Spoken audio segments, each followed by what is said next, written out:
Result declare થવાના શરૂ થયા છે.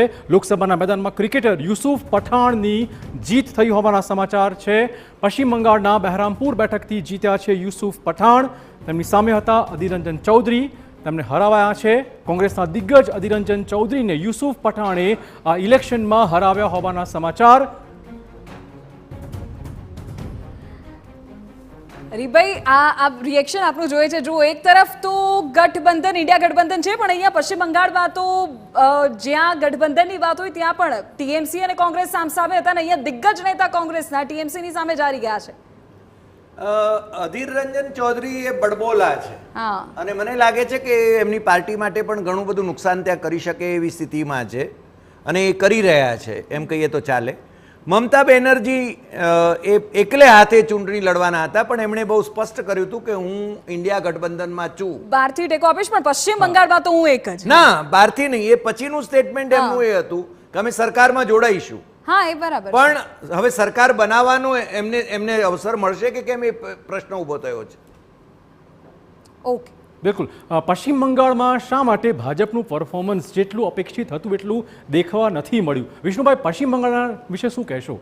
પશ્ચિમ બંગાળમાં પહેલેથી જ જનસંઘ પહેલાં અને પછી ભાજપ, એ સ્થિતિ એની નબળી રહી છે. એના રાષ્ટ્રીય પ્રમુખ શ્યામાપ્રસાદ મુખર્જી હતા, છતાં પણ ત્યાં એમને બેઠકો મળી નહોતી.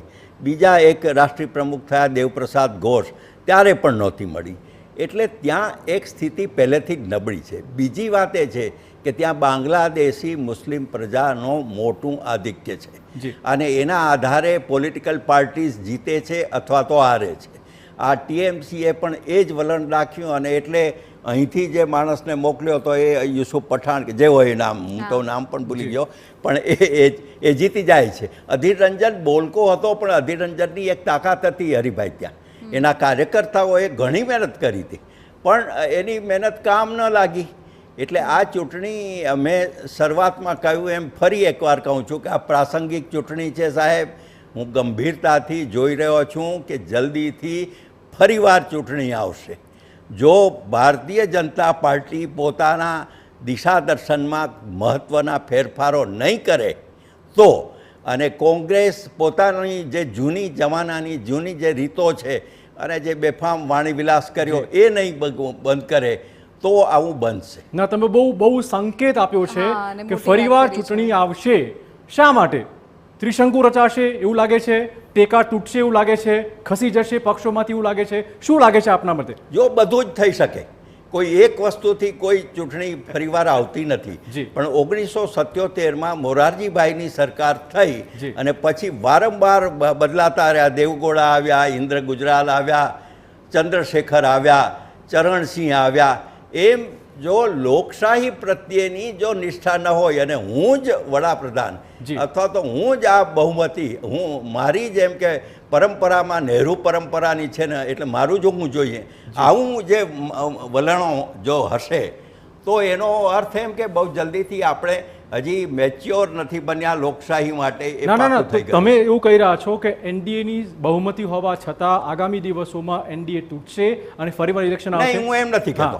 તો તમારા સંકેત શું છે? મેં એનડીએને તોડવાની, તૂટવાની કોઈ શક્યતાઓ નથી, પણ એની સાથે જે સાથી પક્ષો છે જી ભાજપની સાથે, બિલકુલ એ બંને અવિશ્વસનીય છે. નીતિશ કુમારે અનેકવાર કામ કર્યા, એમ ટીડીપીએ, ચંદ્રબાબુ નાયડુએ પણ કર્યું. આપણે શંકા નથી કરતા, પણ જો આવનારા દિવસોમાં ઘણી વખત રાજીવ ગાંધીએ જે પ્રકારનો ખેલ કર્યો હતો અને જે અલગ અલગ પાર્ટીઓએ સરકારો બનાવીને પછી એનો એ પાસે ટેકો ખેંચી લીધો, ચંદ્રશેખર જેવા એમાં બન્યા હતા ભોગ, તો કેમ ન બને આવું બની શકે? રિઝલ્ટ જેટલું રસપ્રદ છે એટલે જ રસપ્રદ ખેલ હવે રિઝલ્ટ પછીનો પણ રહેવાનો છે. હવે આ વિશે વાત કરતા રહીશું, પણ તે પહેલા સમય છે એક બ્રેકનો.